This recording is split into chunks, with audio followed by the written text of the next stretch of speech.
사랑하고 축복하는 우리 성은교회 성도님들, 우리 서로 마주 보시면서 잘 오셨습니다. 이렇게 한번 인사하겠습니다. 잘 오셨습니다. 또 한번 이렇게 인사하면 좋겠습니다. 당신이 참 귀하십니다. 네, 참 귀하십니다. 네, 아멘. 네. 오늘 나누고자 하는 이 말씀 가운데서 우리는 복음을 향한 위임이라는 제목으로 나누기 원합니다. 복음이라는 그 단어는 참 우리의 마음을 늘 울리게 하는 단어입니다. 그 가운데 우리가 살아가는 이 자리는 교회이죠. 교회 가운데 우리가 이 복음을 위해서 살아가고 있습니다. 그 가운데 한 사람과 이 교회의 관계는 서로 참 밀접한 관계 가운데 있는 것 같습니다. E.H. 카의 역사란 무엇인가라는 책을 보게 되면은 이런 한 개인과 공동체, 어떤 사회의 관계성을 놓고 이야기했을 때 서로 상호적이라고 이야기를 합니다. 그런 이야기를 하는 이유는 무엇인가 하면 역사와 또 역사가가 있지 않겠습니까? 그런 부분에 있어서 역사가가 어떤 역사적인 진술을 기술할 때 그 사람의 주관이 개입되고 그 가운데 많은 사람들이 또 역사에 대한 이해와 또 흐름들을 서로 상호간에 주고받기 때문에 그런 글을 남긴 것 같습니다. 저는 이런 관계를 봤을 때 교회와 또 한 사람의 관계 또한 동일한 것 같습니다. 교회 또한 한 사람을 품어내고 양육해내가면서 마치 어머니의 모태와 같이 한 사람을 길러낼 것입니다. 그런데 또 한편으로는 한 사람이 그 교회에 미치는 영향 또한 동일하게 서로 상호적이라고 이야기할 수 있는 거죠. 그렇기 때문에 우리는 무엇을 향해서 살아가야 될지, 무엇을 바라보고 살아가야 될지가 참 중요한 관점이 있는 것 같습니다. 그런 부분에 있어서 우리가 오늘 주목하게 되는 부분은 예루살렘 교회입니다. 이 예루살렘 교회는 사도행전에 있어서 굉장히 중추적인 역할로서 출발하게 되는 모습을 보여줍니다. 그리고 이 사도행전의 모습 속에서 예루살렘 교회가 마치 우리가 추구해야 되는 이상적인 교회, 목표해야 되는 그런 교회로 많이 묘사를 되죠. 특히나 우리가 앞선 말씀 4장 말씀으로 좀 넘어가게 되면은 4장 33절과 34절을 잠깐 한번 볼까요? 네. 찾으셨으면 한번 같이 읽겠습니다. 시작. 사도들이 큰 권능으로 주 예수의 부활을 증언하니 우리가 큰 은혜를 받아 그 중에 가난한 사람이 없으니 이는 밭과 집 있는 자는 팔아 그 판 것의 값을 가져다가 그 다음 절까지 한번 읽겠습니다. 시작. 사도들의 발 앞에 두매 그들이 각 사람의 필요를 따라 나누어 줌이라. 이 말씀을 보게 되면 지금 서로의 필요를 따라서 나누어 주는 모습들, 또 자기의 어떤 재산을 아끼지 아니하고 나누는 모습들을 보여주고 있습니다. 이런 모습을 통해서 우리가 추구해야 되는 교회가 사도행전의 그런 교회고 또 예루살렘의 교회다, 이런 이야기를 많이 나누곤 합니다. 그런데 제가 어제 이러한 사도행전을 보는 가운데 두 분의 교수님의 책을 한번 논문입니다. 논문을 한번 본 적이 있습니다. 그 논문의 제목은 이제 정운택 교수님이 쓴 논문이 한 가지 있습니다. 예루살렘 교회가 이상적인 이상적이며 모범적인 교회인가, 이런 질문을 던지는 논문이 하나 있었고요. 또 박형대 교수님이 쓴 논문 중에 사도행전에 소개된 예루살렘 교회와 변화에 대한 소고, 이런 글을 읽은 부분이 있습니다. 그 가운데 이 두 교수님의 공통된 의견이 무엇이냐면 이 예루살렘 교회 또한 역사적인 한 교회라는 것이죠. 그 말은 어떤 말이냐면 그 시대와 문화 속에 어떤 한정되어 있는 모습이 있다는 것이죠. 그렇기 때문에 이 모습이 절대적이고 완전하게 우리가 항상 따라가야 되는 그런 모범적인 교회라고 이야기할 수는 없다라고 이야기를 들려주더라고요. 다만 그 예루살렘 교회 가운데 우리가 배우고 그리고 그 모범을 따를 만한 부분은 있겠죠. 그런 부분들을 우리가 충분히 배우고 학습하지만 이 예루살렘 교회 그 자체가 우리의 유일한 모델이 될 수 없다는 말을 들려주었습니다. 그 가운데 오늘 우리가 살펴보게 되는 예루살렘 교회는 새로운 국면을 맞이하게 됩니다. 그 말은 다르게 이야기하면 이전에는 아주 희망차고 아주 봄날과 같이 그렇게 아름다운 날들로 시작되었다면 이제는 조금 다른 국면으로 넘어가는 그 관점 가운데 있다는 것이죠. 그럴 때 우리가 6장 1절을 한번 같이 읽어보도록 하겠습니다. 예루살렘 교회가 지금 보게 되면은 이제는 갈등이 하나 벌어지게 되고 그 다음에 이 갈등을 넘어서 다시 한번 성장을 이루게 되고 그 다음에 박해를 겪게 됩니다. 이런 부분에서 우리가 어떤 갈등이 발생했는지를 1절 말씀을 통해서 같이 보도록 하겠습니다. 읽겠습니다. 시작.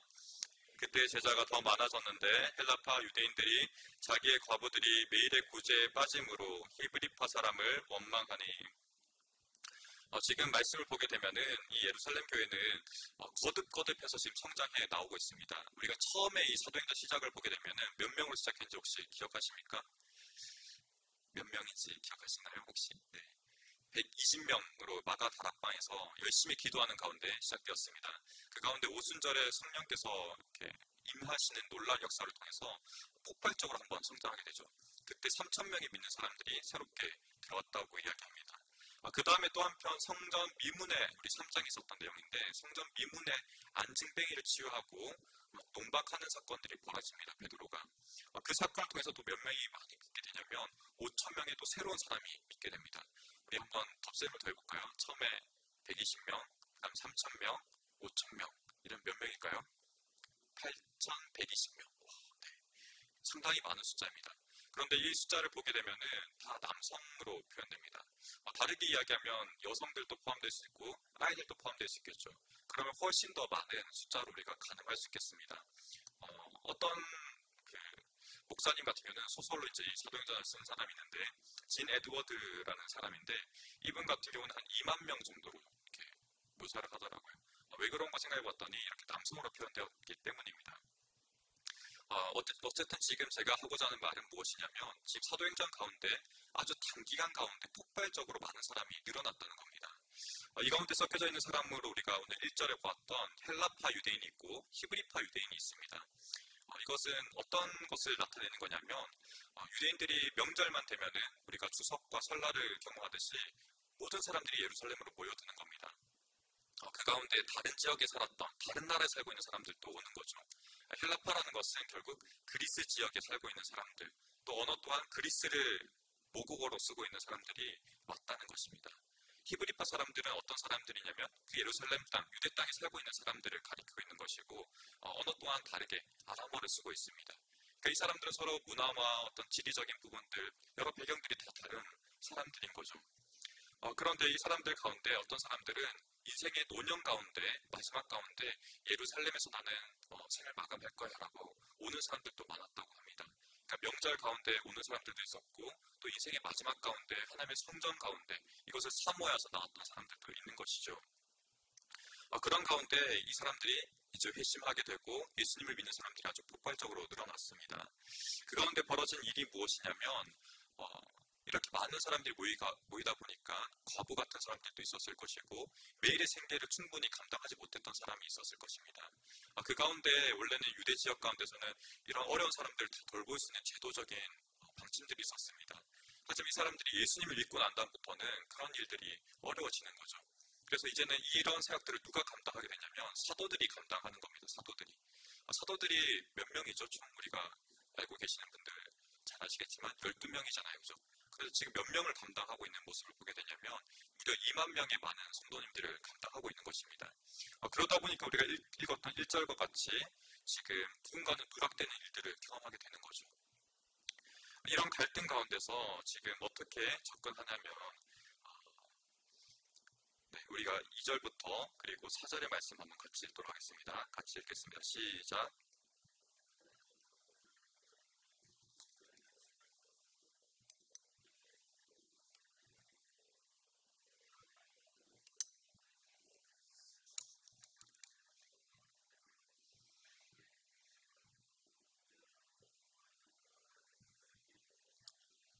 네, 지금 누군가 구제하는 일이 지금 빠져있다고 이야기를 하고 있죠. 그죠? 1절에서 그렇게 우리가 읽었었는데 제가 조금 누락된 설명 부분을 조금 더해서 말씀드리면서 2절과 4절을 말씀드리겠습니다. 우리가 이렇게 보게 되면은 지금 현재 4장 우리가 아까 33절부터 36절의 말씀을 읽었던 부분을 기억하실 겁니다. 그때는 우리가 필요에 따라 서로의 재물을 나누고 마치 사유재산을 나누는 그런 공동재산과 같은 모습을 바라봤습니다. 그런데 그 순간에서는 이렇게 폭발적인 늘어나는 사람들을 감당하기 위해서 그런 모습이 있었다고 볼 수 있는데 지금 6장에서 보게 되면은 더 이상 이제 한계에 부딪히고 있는 모습을 보여주고 있는 것이죠. 이런 모습 가운데서 지금 한 가지 우리가 특징적으로 볼 것은 이제 제자들이 많아졌다는 부분입니다. 1절에서 보게 되면은 제자들이 더 많아졌다라는 표현이 있죠. 이전에는 어떻게 표현되냐면 믿는 사람들이 더 많아졌다라고 이야기합니다. 비로소 6장에 이르면서 이제 제자들이 많아졌다라고 이야기합니다. 그 가운데 이제 12사도들이 이 제자들을 불러 모읍니다. 이때 어떤 특징이 있냐면 단순히 믿는다는 것을 떠나서 예수 그리스도를 더욱더 추종하고 그분의 말씀대로 삶을 이루어 나가는 사람들이 많아졌다는 것을 가리킵니다. 그 가운데 이제는 7집사라는 사람들을 세우게 되죠. 이 사람들이 감당했던 일은 무엇이냐면 구제를 향한 부분인데, 이것은 다르게 이야기하면 식탁을 섬기는 일들, 먹을 것을 나눠주는 그런 일들을 가리킵니다. 이것을 또 우리가 1절에 보게 되면 매일의 구제라고 이야기하죠. 그러니까 매일마다 이것이 나눠져야만 했던 것이죠. 하루라도 지나게 되면 음식이 부패하지 않습니까? 그렇기 때문에 그 음식을 나누는 일로 우리가 이해할 수 있습니다. 또 한편으로는 우리가 개역개정에 보게 되면은 재정 출납을 하고 있다, 이런 것으로 우리가 보게 되는데, 2절의 접대를 향했을 때 그렇게 이야기하기도 합니다. 어찌되었든 우리가 음식을 나눠주는 일들, 또 재정을 출납하는 일을 위해서 이제 사도가 새로운 집사라는 그렇게 섬기는, 봉사하는 사람들을 세우고 있는 것을 보게 됩니다. 이 가운데 이 사람들 뽑는 자격 요건이 있는데, 3절에 보게 되면 바로 어떤 조건이 있죠? 성령과 지혜가 충만한 사람, 그리고 칭찬받는 사람들을 세웠다라고 이야기하고 있습니다. 이 말은 다르게 이야기하면 이들의 삶 가운데 제자된 사람들이 아주 가득히 나타났던 사람들, 그리고 말씀을 따라갔던 사람들, 그런 것들을 우리가 이해할 수 있겠죠. 바로 그렇게 제자됨이 나타났던 사람들 가운데서 7사람을 뽑았다는 것을 보여주고 있습니다. 여기서 3절에 맡기고, 그들에게 맡기고라는 이 동사를 보게 되면은 임명하다라는 뜻을 가지고 있습니다. 6장에서 우리가 처음 집사라는 직분이 나타나는 것은 아닙니다. 6장에서 나타나는 이 맡기고에서부터 우리는 그냥 임명하는 것을 통해서 어떻게 보면 조직교회라기보다는 이제 역할이 나눠지는 위임의 사역들이 이루어지고 있는 모습을 보게 됩니다. 우리 또한 교회가 커지면서 누가 한 사람만이 모든 것을 감당할 수 없지 않습니까? 그렇기 때문에 누군가에게 그 일을 나눠주고 그 사람에게 책임도 부여해주면서 역할을 위임해줍니다. 그러면서 서로가 더욱더 힘있게 세워져 나가는 거죠. 지금 예루살렘 교회 또한 사도가 말씀을 전하는 일도 하고, 가르치는 일도 하고, 기도하는 일도 하고, 또 한편 구제와 이런 모든 것들을 해나가기에는 너무 턱없이 부족한 겁니다. 그렇기 때문에 재정을 출납하고 또 다른 사람을 먹이고 양식을 나눠주는 식탁을 봉사하는 그런 일을 위해서 7명의 사람들을 세우고 있는 것을 보여주고 있는 것이죠. 이 가운데서 이제 사도들이 집중하는 것은 바로 기도하는 일이고 말씀에 힘쓰는 사역으로 넘어가게 됩니다. 저는 이 부분이 굉장히 중요하다고 생각합니다. 우리가 교회를 세워나감에 있어서 가장 우선 해야 되는 일이 무엇인지 지금 사도들의 관점 속에서 나와 있는 것입니다. 사도라고 이야기하면 어떤 사람들을 가리켜서 사도라고 이야기합니까? 사도는 예수님을 직접 경험했던 사람들, 예수님을 따라가면서 항상 보았던 사람들, 증인된 사람들이지 않습니까? 그렇기 때문에 이 사람들에게 맡겨진 가장 최우선적인 사역들은 무엇이냐면 이 예수님에 대한 말씀이 무엇인지 가르치고 이 가르친 바를 지키게 하는 일이 가장 중요했던 일입니다. 마치 예수님의 대위임 명령과 같이 가장 큰 지상 명령과 같이 그것을 이뤄나간 사역들이 사도들에게 가장 중요했던 사역들이죠. 바로 사도들은 이러한 일에 집중하고 이제는 조금 다른 섬기고 봉사하는 일들은 믿을 수 있는 사람들, 더욱더 성장한 사람들, 제자들에게 이 일을 맡기고 있는 모습을 보여주고 있습니다. 우리가 또 다음으로 넘어가서 5절부터 그리고 6절의 말씀을 한번 같이 읽도록 하겠습니다. 같이 읽겠습니다. 시작. 온 무리가 이 말을 기뻐하여 믿음과 성령이 충만한 사람 스데반과 또 빌립과 브루고로와 니가노르와 디몬과 내교에 입교했던 안디옥 사람 니골라를 택하여, 그리고 사도들 앞에 6절까지 읽어야 되네요. 사도들 앞에 세우니 사도들이 기도하고 그들에게 안수하니라. 우리가 한 가지 5절과 6절의 말씀을 보게 되면 특이할 부분은 무엇이냐면 이 사람들의 이름입니다. 히브리식 이름이나 아람어식 이름이 아니라 헬라어 이름을 가지고 있습니다. 다르게 이야기하면 이 사람들은 모두 다 헬라파 유대인들이라고 이야기할 수 있는 거죠. 우리가 앞선 갈등을 보게 되면은 헬라파 사람들이 굉장히 불리하고 항상 구제 사역에 빠졌다라는 이야기를 듣게 됩니다. 어떻게 보면 히브리 사람들이 좀 더 기득권이었고 사도들이 더욱더 이 기득권 가운데 중심에 있었던 사람들이죠. 그런데 사도들 또한 이제는 자신들이 가지고 있는 이 모든 권한 속에서 일부를 떼어서 이 집사들을 세우고 있는 모습을 보게 되고, 또 한편으로는 지금 히브리파 사람을 세우는 것이 아니라 대부분 사람들, 헬라파 사람들을 세우고 있다는 것이 우리에게 아주 큰 통찰을 주게 됩니다. 이 말은 우리가 어떤 관점이냐면 우리 교회 가운데 어떤 사역을 해나간다 할지라도 때로는 더욱더 약자의 입장을 생각해 볼 필요가 있겠고요. 또 한편으로 우리가 더욱더 중요한 본질이 무엇인가를 했을 때 이 사람들의 자격 요건이 무엇이었냐 하는 겁니다. 그 가운데 3절에 우리가 보게 되면 성령과 지혜가 충만하여 칭찬받는 사람이라 지칭되고 있습니다. 바로 이러한 사람들로 세워나갔다는 것이죠. 그 가운데 더욱더 우리가 주목할 사람은 누구냐면 유대교에 입교했던 안디옥 사람 니골라라는 사람입니다. 이 사람은 심지어 지금 헬라파 유대인이 아니라 이방인이었고 이방인에서 지금 유대교로 입교한 사람을 가리키고 있는 사람입니다. 어떻게 보면 정말 파격적인 것이죠. 유대인으로서는 어떻게 보면 용납할 수 없는 그런 사람이었을 겁니다. 그럼에도 불구하고 지금 이 사람들은 본질에 서서 나가는 모습을 보여주고 있습니다. 우리 또한 때로는 내가 가지고 있는 기득권을 내려놓고 다른 사람을 포용하고 다른 사람의 어떤 관점을 받아들인 것에서 굉장히 어렵게 느껴질 수 있습니다.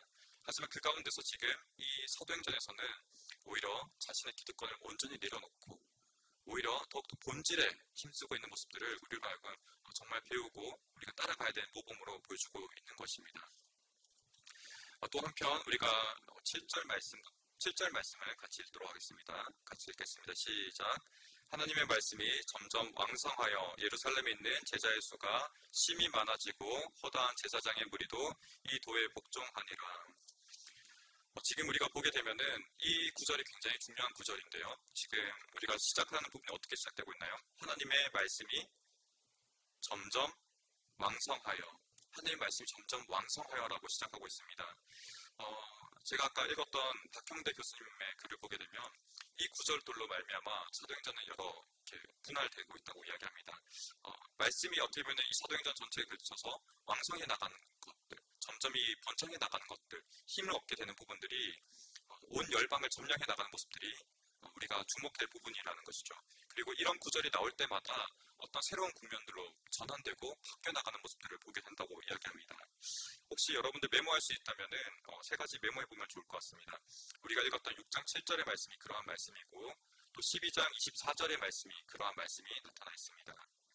12장 24절 말씀 제가 잠깐 한번 읽어드리겠습니다. 하나님의 말씀이 흥왕하여 더하더라 이렇게 이야기하면서 이제 안디옥 교회로 세워지는 모습들을 보게 되죠. 그리고 19장 20절 말씀입니다. 19장 20절 말씀. 이와 같이 주의 말씀이 힘이 있어 흥왕하여 세력을 얻더라 이렇게 이야기하고 있습니다. 이런 부분을 통해서 점점 새로운 국면들이 넘어가는 부분들을 우리가 기억하면서 나중에 보면 더욱 좋겠습니다. 이와 같이 지금 새로운 국면으로 이제 접어드는 것입니다. 제자들이 세워지고 더욱더 이제 질적인 성장을 이루어 나가는 모습들을 보게 됩니다. 그런 가장 단적인 예가 무엇이냐면 지금 예루살렘에 있는 제자의 수가 더 심히 많아졌다는 겁니다. 예수님의 온전히 그 뜻을 따르고 순종한 사람들이 많아졌다는 것이죠. 그리고 더 나아가서 어떤 일이 벌어지고 있냐면 허다한 제사장의 무리도 이 도에 복종하니라 라고 이야기합니다. 우리가 제사장이라는 사람들이 어떠한 존재인지를 좀 기억한다면 사실 이것은 정말 상식 밖의 일이고 정말 깜짝 놀랄 수밖에 없는 일이 벌어졌다라고 이야기할 수 있습니다. 왜 그러냐면 이 제사장이라는 사람은 예수님의 믿는 이 도와 완전히 반대되는 사람들이거든요. 왜냐하면 예수님께서는 이 제사의 율법과 이 규례들을 다 철폐하시고 우리가 이제는 온전히 주님만 믿으면 그 주님 안에서 예배를 드릴 수 있고 하나님 앞에 나아갈 수 있다는 것을 보여주신 그 사역을 보여주신 분 아닙니까? 그런데 제사장이라는 존재는 어떤 존재입니까? 성장 가운데 늘 그의 어떤 생계가 함께 연관되어 있고 예수님을 믿는 도를 따른다면 어떻게 보면 제사장의 직분을 이제는 더 이상 무효화되는 그런 모습으로 우리가 이해할 수 있습니다. 그렇기 때문에 이 사람들이 예수님의 도를 믿고 따랐다는 것은 우리가 정말 상상 밖의 일들, 그들 자신의 어떤 존재적인 가치들을 다 내려놓고 새롭게 출발하고 있는 모습들을 우리로 하여금 보여주고 있는 것이죠. 그만큼 이러한 제사장들이 돌아오고 회심했던 일들은 무엇을 가리키겠습니까? 이들 예루살렘 공동체 가운데 예수님을 믿는 사람들이 더욱더 그 신앙이 깊어지고 질적인 성장을 이루고 있다는 것을 보여주고 있는 것입니다. 그 이전에는 양적인 성장 가운데 계속 커지기만 했다면 지금 가운데서는 이 말씀이 더욱더 깊이 이해되어지고 이 말씀이 어떤 의미를 가지는지 그들의 삶 가운데 나타내 보이는 일들로 지금 이어지고 있는 것으로 우리가 이해할 수 있습니다. 제사장 또한 얼마나 지혜가 높은 사람들이었고 말씀에 전무했던 사람이겠습니까? 그들을 오히려 능가하고 그들을 넘어설 수 있는 모습이 있지 않고서는 이들이 회심할 수 없었을 것입니다. 그렇기 때문에 지금 제자들의 어떤 그 말씀에 대한 이해, 굉장히 깊어지고 있는 모습들을 우리가 볼 수 있는 것이죠. 8절 이하로 가게 되면은 바로 스데반이라는 이 집사를 통해서 정말 어떻게 그가 깊어졌는지, 얼마나 그가 충성된 사람이 되었는지를 우리가 보여줍니다. 우리 8절부터 10절의 말씀 같이 한번 읽겠습니다. 시작. 스데반이 은혜와 권능이 충만하여 큰 기사와 표적을 민간에 행하니 이른바 자유민들 즉 구레네인 알렉산드리아인 길리기아와 아시아에서 온 사람들의 회당에서 어떤 자들이 일어나 스데반과 더불어 논쟁할세. 스데반이 지혜와 성령으로 말함을 그들이 능히 당하지 못하여. 지금 보게 되면은 스데반이 8절에 묘사되고 있는 단어들이 굉장히 우리가 주목해 볼 필요가 있습니다. 처음에 은혜와 권능이 충만하다라고 이야기하고 또 큰 기사와 표적을 민간에 행했다라고 이야기합니다. 그전에는 이러한 사역들을 누가 해나갔냐면 바로 사도들만이 온전히 해나갔던 사람들입니다. 권능이 사도들에게만 임했었고 그리고 표적과 기사 또한 사도들의 행적을 통해서만 나타났던 거죠. 그런데 지금 어떤 일이 벌어지고 있냐면 이 스데반이 그런 일들을 감당하고 있다는 겁니다. 우리가 앞서 위임을 했다라고 이야기했는데요. 위임을 하면서 스데반이 감당했던 일들은 분명히 구제하는 일이 섬기고 봉사하는 일이었을 것입니다. 그런데 지금 그가 성장해 나가고 있다는 것이 우리로 하여금 아주 중요한 통찰을 보게 합니다. 우리가 서로에 맡고 있는 역할들이 교회 가운데서는 다양하고 서로 다릅니다. 특히 저 같은 사람들은 교역자, 목회자로서 말씀과 기도에 더욱더 우리가 전무하는 그런 삶을 살고 있습니다. 너무나 감사한 일이죠. 그런데 이러한 서로의 어떤 역할들을 잘 존중하고 세워나갈 때에 이 예루살렘 교회 전체가 성장하고 전체적으로 이 말씀이 깊어지는 사역들이 이루어지고 있다는 겁니다. 지금 봉사하고 섬기는 이 일 또한 한편 스데반이 무엇을 초점하고 있느냐 했을 때 그가 성령과 지혜가 충만한 사람이었을 때 바로 이 말씀을 향해 또 더욱더 나아가고 있는 모습을 보여주고 있는 것이죠. 그가 섬기고 봉사했다 할지라도 그의 언어나 그의 표현하는 모든 행사 가운데서 바로 이러한 부분에 초점 맞추고 나아갔기에 지금 그가 은혜와 그리고 권능이 충만하였고 큰 기사와 표적을 민간 가운데 나타냈다는 것을 우리로 하여금 보여주고 있습니다. 우리 또한 이런 교회 되기를 간절히 소망합니다. 또 한편 우리가 보게 되는 논쟁이 벌어졌다라고 이야기하는데요. 자유민들이 있었던 곳이라고 이야기합니다. 이 자유민들이라고 표현하는 것은 우리 폼페우스 어떤 장군이 이 유대를 침공했던 일들이 있었습니다. 그 가운데 많은 유대인들을 포로로 이제 사로잡게 되었는데요. 주전 BC 63년경에 그런 일이 벌어졌습니다.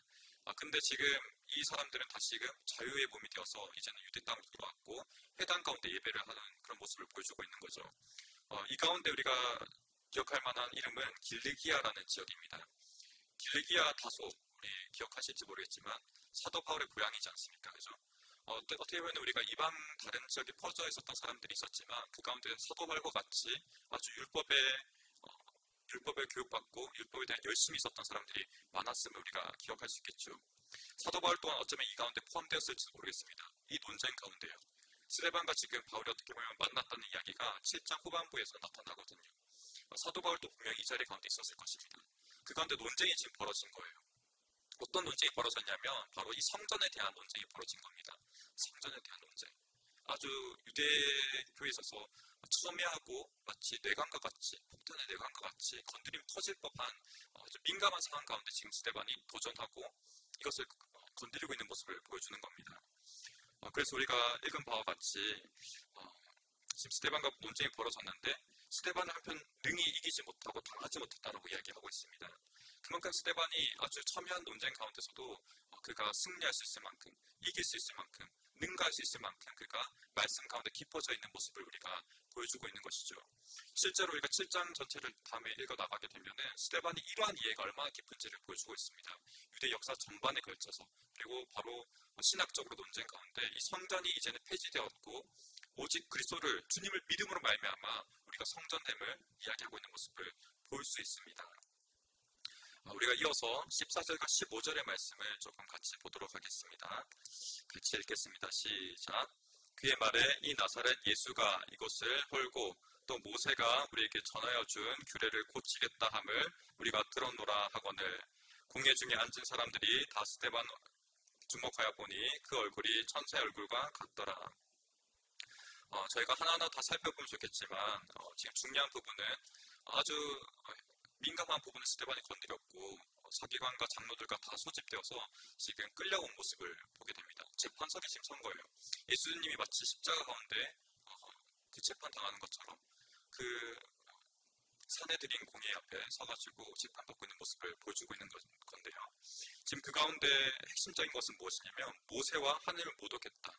그리고 14절을 읽은 것과 같이 바로 이것을 헐고 그리고 그 교례를 고치겠다라고 이야기합니다. 이곳을 이야기하는 것은 성전을 이야기하겠죠. 성전을 헐고 지금 모세가 이야기했던 그 율법적인 것을 새롭게 지금 이야기한다는 그런 부분을 도전하고 있는 겁니다. 가장 핵심적인 논쟁은 어쨌든 성전인 거예요. 성전. 이 사람들은 지금 성전 가운데 모두 다 결부되어 있는 사람이지 않습니까? 제사장이고 서기관들이고 모든 사람들이 자기의 생계가 달려있는 그런 일이기도 합니다. 이것을 건드린 것은 그들의 존재를 부정하는 일이기 때문에 아주 민감한 일이었던 것입니다.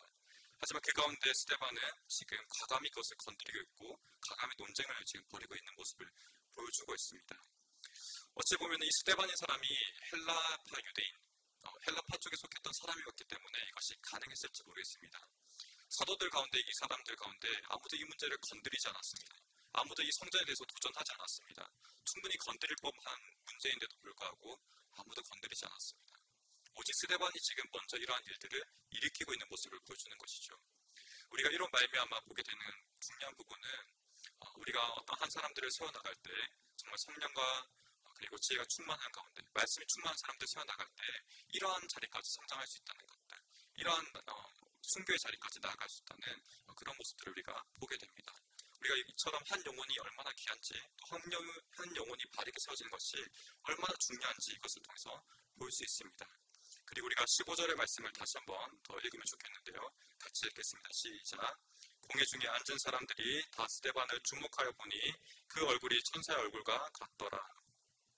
지금 스데반이 이 모습을 보이고 있는 것은 어찌 보면 모세의 모습, 우리 시내산 가운데 그 하나님 율법을 받고 내려왔던 모세의 얼굴, 정말 환하게 빛나던 그 얼굴 기억할 수 있을 것입니다. 또 한편 예수님의 모습 또한 우리가 기억할 수 있죠. 변화산 가운데 모세와 엘리야와 함께 대면해서 이야기했던 그 모습을 기억할 수 있을 것입니다. 지금 스데반 또한 지금 이렇게 얼굴이 빛나고 또 한편 천사의 얼굴 같이 그렇게 보여지고 있습니다. 이것은 다른 말이 아니라 하느님 앞에 그가 서 있는 모습을 보여주고 있는 겁니다. 다른 그 무엇도 이 가운데 제사장이나 어떤 권세자들이나 높은 사람들이 그의 마음을 두렵게 하거나 떨리게 하지 못하고 오직 하나님 앞에 서 있는 그의 모습을 보여주고 있는 것이죠. 우리가 이러한 모습을 바라볼 때 보통 순교하는 사람들의 얼굴 가운데 이러한 모습들이 나타났다고 이야기합니다. 온전히 하나님의 은혜로 말미암아 이렇게 빛나고 있는 모습, 그리고 두렵지 않고 떨리지 않는 모습으로 서 있는 것이죠. 그리고 스데반이 이제 이어서는 7장에 아주 놀라운 변증들이 일어나가는 모습들을 보게 됩니다.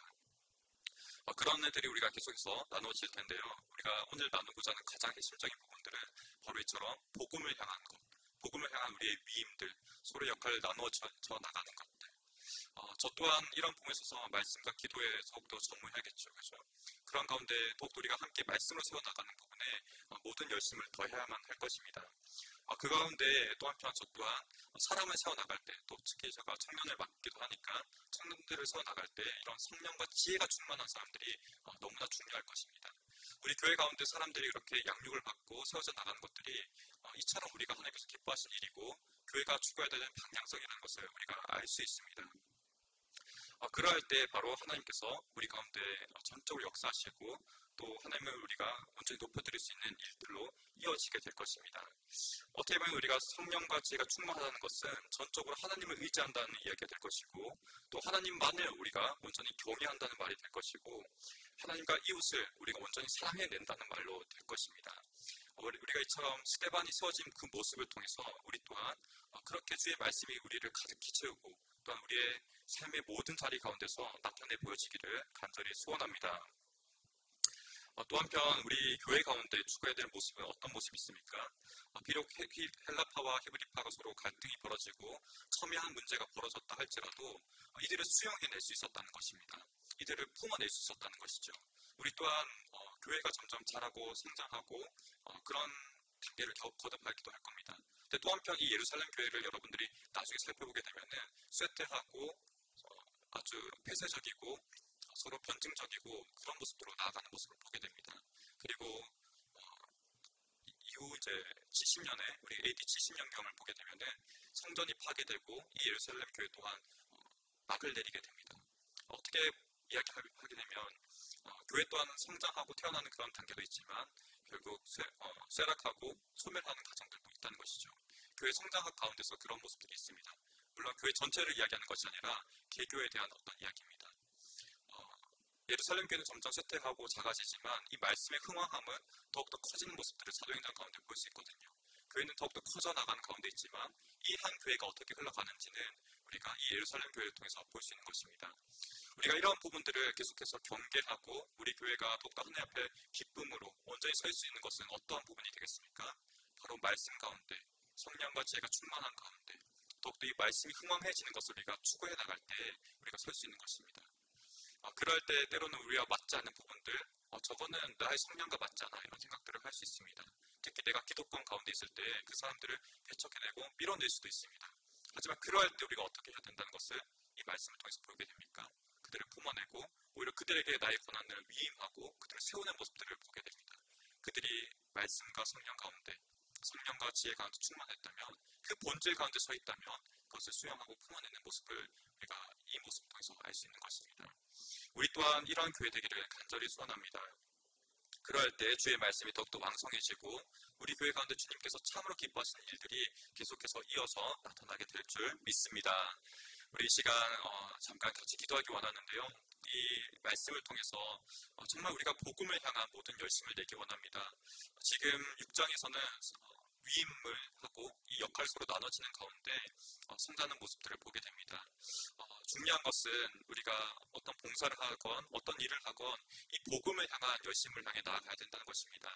말씀을 전하는 자도 마찬가지고 또한 우리가 어떤 일을 섬기는 가운데서도 마찬가지로 우리가 말씀을 더욱더 나를 채우고 이 말씀으로 말미암아 우리가 더욱더 세워져 나가는 교회 되기를 간절히 소원한 마음으로 이 시간 같이 기도하기 원합니다. 함께 나의 삶을 이 말씀이 가득 채우시고 우리 교회를 가득 채우기 원한다고 같이 이 시간 기도하기 원합니다. 함께 기도하겠습니다.